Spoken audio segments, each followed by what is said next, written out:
എല്ലാവർക്കും നമസ്കാരം. ഇന്നത്തെ ഈ വീഡിയോയിലേക്ക് എല്ലാവരെയും ഏറ്റവും സ്നേഹത്തോടെ സ്വാഗതം ചെയ്യുന്നു. നാമൊക്കെ ജീവിതത്തിൽ ചെറിയ ലക്ഷ്യങ്ങൾ കൊണ്ട് തൃപ്തിപ്പെടരുത്. വലുതായി ചിന്തിക്കണം, വലിയ സ്വപ്നങ്ങൾ കാണണം. വലിയ ലക്ഷ്യങ്ങൾ നിർണയിച്ച് അവ ഗോളുകളാക്കി മാറ്റി കൃത്യമായ പ്ലാനിങ്ങോടെ പ്രവർത്തനങ്ങളിലേർപ്പെട്ട് അവയെല്ലാം നേടിയെടുക്കണം. നമ്മുടെ ജീവിതം ഏത് പാതയിലൂടെ സഞ്ചരിക്കണം എന്ന് തീരുമാനിക്കുന്നതിനുള്ള അവകാശം നമുക്കാണ്. നാം ഈ കാര്യങ്ങളിൽ വ്യക്തമായ തീരുമാനങ്ങളെടുത്ത് മുന്നേറേണ്ടത് വളരെയേറെ ആവശ്യമാണ്. നമ്മിൽ പലരും വലിയ ലക്ഷ്യങ്ങളെക്കുറിച്ച് ആലോചിക്കുമ്പോൾ ആദ്യം വരുന്ന ചിന്ത എനിക്കതിന് സാധിക്കുമോ എന്നാണ്. നാം നമ്മുടെ പോരായ്മകളിൽ, ബലഹീനതകളിൽ ഫോക്കസ് ചെയ്യാൻ തുടങ്ങുന്നു. അവസാനം നമുക്കവ നേടിയെടുക്കുവാൻ സാധിക്കില്ല എന്ന നിഗമനത്തിൽ എത്തിച്ചേരുകയും ചെയ്യുന്നു. മനുഷ്യരായ നാം എല്ലാവരും എല്ലാ കാര്യങ്ങളിലും പരിപൂർണരല്ല. വലിയ വിജയങ്ങൾ കൈവരിച്ചവരെല്ലാം നമ്മെപ്പോലുള്ളവർ തന്നെയാണ്. അവരിൽ പലർക്കും പല പോരായ്മകൾ പോലും ഉണ്ടായിരുന്നു. എന്നാൽ അവർ അവയിൽ ഫോക്കസ് ചെയ്യാതെ, തങ്ങളുടെ ദൗർബല്യങ്ങളിൽ ഫോക്കസ് ചെയ്യാതെ, തങ്ങളുടെ ശക്തികളിൽ ഫോക്കസ് ചെയ്തു വലിയ വിജയങ്ങൾ നേടിയെടുക്കുകയും ചെയ്തു. ഹോങ്കോങ്കാരായ പാരൻസിന് 1940-ൽ അമേരിക്കയിലെ സാൻ ഫ്രാൻസിസ്കോയിൽ ജനിച്ച ബ്രൂസ് ലീയുടെ ചെറുപ്പകാലം ഹോങ്കോങ്ങിലായിരുന്നു ചിലവഴിച്ചിരുന്നത്. ധാരാളം പോരായ്മകൾ കുട്ടിയായിരുന്ന ബ്രൂസ് ലീക്ക് ഉണ്ടായിരുന്നു. കാഴ്ചശക്തി അല്പം കുറവുള്ള കണ്ണുകൾ, വലത് കാലിനേക്കാൾ സ്വല്പം നീളം കുറഞ്ഞ ഇടതുകാൽ തുടങ്ങി ധാരാളം പരിമിതികൾ ഉണ്ടായിരുന്നെങ്കിലും അവൻ അവയിലൊന്നും ഫോക്കസ് ചെയ്യാതെ തൻ്റെ ശക്തികളിൽ ഫോക്കസ് ചെയ്തു. ഹോങ്കോങ്ങിൽ വെച്ച് അദ്ദേഹം ഡാൻസ് പരിശീലിച്ചു. കുങ്ഫു അടക്കമുള്ള മാർഷ്യൽ ആർട്സും പരിശീലിച്ചെടുത്തു. കൂടാതെ കുറച്ച് സിനിമകളിൽ അഭിനയിക്കുകയും ചെയ്തു അദ്ദേഹം. അതിനുശേഷം അദ്ദേഹം അമേരിക്കയിൽ താമസം ആരംഭിച്ചു. കുങ്ഫു മറ്റുള്ളവരെ പഠിപ്പിക്കുവാൻ തുടങ്ങി. വാഷിങ്ടൺ യൂണിവേഴ്സിറ്റിയിൽ ഫിലോസഫി പഠിപ്പിക്കുവാൻ ആരംഭിച്ചു. ടെലിവിഷൻ പരമ്പരകളിൽ അഭിനയിക്കുവാൻ ആരംഭിച്ച ബ്രൂസ് ലീ അവസാനം ഹോളിവുഡ് സിനിമകളിൽ നായകനായി മാറി ലോകം കീഴടക്കി. അദ്ദേഹത്തിൻ്റെ ജീവിതത്തിൽ നിന്നും നമുക്ക് വളരെയേറെ കാര്യങ്ങൾ പഠിക്കുവാനും പ്രാവർത്തികമാക്കുവാനുമുണ്ട്. ഒന്ന്, life purpose. The key to immortality is first living a life of worth remembering. നമുക്ക് ഇവിടെ ഒരു ജീവിതമേ ഉള്ളൂ. അത് വെറുതെ ജീവിച്ചു തീർക്കാനുള്ളതല്ല. നമ്മുടെയൊക്കെ ലൈഫിന് ഒരു പർപ്പസ് ഉണ്ട്.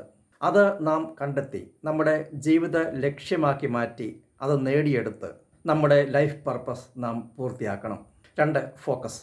നാം ഒരിക്കലും നമ്മുടെ ദൗർബല്യങ്ങളിലോ ബലഹീനതകളിലോ അല്ല ഫോക്കസ് ചെയ്യേണ്ടത്, നമ്മുടെ ശക്തികളിലാണ്. ബ്രൂസ് ലീക്ക് അല്പം കാഴ്ചശക്തി കുറഞ്ഞ കണ്ണുകൾ, കാലുകൾ തമ്മിലുള്ള ചെറിയ നീളവ്യത്യാസം, അമേരിക്കൻ വംശജനല്ല തുടങ്ങി പല പോരായ്മകൾ ഉണ്ടായിരുന്നു. പക്ഷേ അദ്ദേഹം അവയിലൊന്നും ഫോക്കസ് ചെയ്ത് വിഷമിക്കാതെ തൻ്റെ ശക്തികളിൽ ഫോക്കസ് ചെയ്തു ചരിത്രത്തിൽ ഇടം പിടിച്ചു എന്നും അദ്ദേഹത്തെ ജനങ്ങൾ ഓർമ്മിക്കുന്നു. മൂന്ന്, don't set limits. If you put limits on everything you do, physical or anything else, it will spread in your work and in your life. There are no limits. Limits are created by our minds. You have to break that belief system. നമ്മുടെ നേട്ടങ്ങൾക്ക് നാം ഒരിക്കലും പരിധികൾ നിശ്ചയിക്കുവാൻ പാടില്ല. നമ്മുടെ മനസ്സിൽ നാം പരിധികൾ നിശ്ചയിച്ചാൽ നമുക്ക് അതിനപ്പുറത്തേക്ക് പോകുവാൻ സാധിക്കില്ല. വലിയ നേട്ടങ്ങൾ കൈവരിക്കുന്നതിനുള്ള അനന്ത സാധ്യതകൾ നമ്മിൽ ഉറങ്ങിക്കിടപ്പുണ്ട്. അവ ഉണർത്തിയെടുത്ത് എല്ലാവരും വലിയ നേട്ടങ്ങൾ കൈവരിക്കണം. ചൈനീസ് മാർഷ്യൽ ആർട്ടായ കുങ്ഫു മറ്റുള്ളവരെ പരിശീലിപ്പിക്കുമ്പോൾ അദ്ദേഹത്തിന് ധാരാളം എതിർപ്പുകൾ നേരിടേണ്ടി വന്നിട്ടുണ്ട്. കൂടാതെ ആ കാലഘട്ടങ്ങളിൽ ചൈനക്കാർക്ക് വലിയ വില കൽപ്പിക്കാത്ത, അംഗീകരിക്കാത്ത ഹോളിവുഡ് സിനിമയിൽ അദ്ദേഹം കടന്നു വന്നു സൂപ്പർ സ്റ്റാറായി മാറി. അദ്ദേഹം ഒരിക്കലും തൻ്റെ മനസ്സിന് പരിധികൾ നിശ്ചയിച്ചിരുന്നില്ല. എനിക്ക് അവ സാധിക്കും എന്നൊരു ബോധ്യം അദ്ദേഹം മനസ്സിൽ ഉണ്ടാക്കിയെടുത്തു. അതിൻ്റെ വിജയമാണ് ഇതെല്ലാം. 4, never stop improving yourself. Every day I dare not say that I have reached a state of achievement. I am still learning, for learning is boundless. Bruce Lee പറഞ്ഞ വാക്കുകളാണ് ഇവ. എത്രയേറെ ഉയരങ്ങളിലെത്തിയിട്ടും തൻ്റെ കഴിവുകൾ ഏറെ മികവുള്ളവയാക്കി തീർക്കുന്നതിന് അദ്ദേഹം ഓരോ ദിവസവും പരിശ്രമിച്ചുകൊണ്ടിരുന്നു.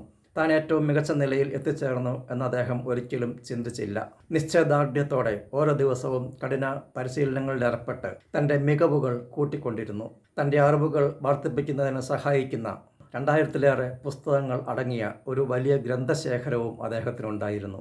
നമ്മിൽ ചിലരെങ്കിലും ഏതെങ്കിലുമൊക്കെ പഠനത്തിന് ശേഷം എനിക്കെല്ലാ അറിവുമായി, ഇനി എന്ത് പഠിക്കാനാണ് എന്ന് മനോഭാവമുള്ളവരുണ്ട്. സ്കൂളുകളിലും കോളേജുകളിലും പഠിക്കുന്നത് മാത്രമല്ല പഠനം. നമ്മുടെ ജീവിതകാലം മുഴുവൻ പുതിയ അറിവുകൾ, ന്യൂ സ്കിൽസ് നാം നേടിക്കൊണ്ടിരിക്കണം. അപ്രകാരമുള്ളവർക്കാണ് അതിവിശിഷ്ടമായ ജ്ഞാനം, വിസ്ഡം ലഭിക്കുന്നത്. Cultivate determination. വിജയത്തിലേക്കുള്ള യാത്രയിൽ ഏറ്റവും അധികം ഉണ്ടായിരിക്കേണ്ട ഒന്നാണ് ഡിറ്റർമിനേഷൻ, നിശ്ചയദാർഢ്യം.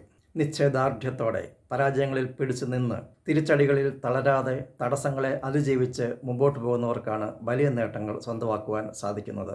എല്ലാവർക്കും ജീവിതത്തിൽ വലിയ നേട്ടങ്ങൾ സ്വന്തമാക്കുവാൻ സാധിക്കട്ടെ എന്ന് ആത്മാർത്ഥമായി ആശംസിക്കുന്നു, പ്രാർത്ഥിക്കുന്നു. ഇന്നത്തെ ദിവസം എന്നെ ശ്രമിച്ച് നിങ്ങൾക്ക് എല്ലാവർക്കും നന്ദി പറയുന്നു, നിങ്ങളെ അഭിനന്ദിക്കുന്നു. ഈ വീഡിയോ നിങ്ങൾക്ക് ഇഷ്ടമായെങ്കിൽ ലൈക്ക് ചെയ്യണമെന്നും കമൻറ്റ് ചെയ്യണമെന്നും നിങ്ങളുടെ ഫ്രണ്ട്സിനും റിലേറ്റീവ്സിനും ഒക്കെ ഷെയർ ചെയ്യണമെന്നും ഏറ്റവും സ്നേഹത്തോടെ ഓർമ്മിപ്പിക്കുകയാണ്. എല്ലാവർക്കും ജീവിതത്തിൽ എല്ലാവിധ നേട്ടങ്ങളും ഐശ്വര്യവും സമ്പത്തും സമ്പൽ സമൃദ്ധിയും ദീർഘായുസ്സും സന്തോഷവും എല്ലാം ആശംസിച്ചുകൊണ്ട് പ്രാർത്ഥിച്ചുകൊണ്ട് ഈ വീഡിയോ ഇവിടെ അവസാനിപ്പിക്കുകയാണ്. പുതിയ അറിവുകളുമായി നമുക്ക് അടുത്ത വീഡിയോയിൽ കാണാം. Stay blessed. Thank you.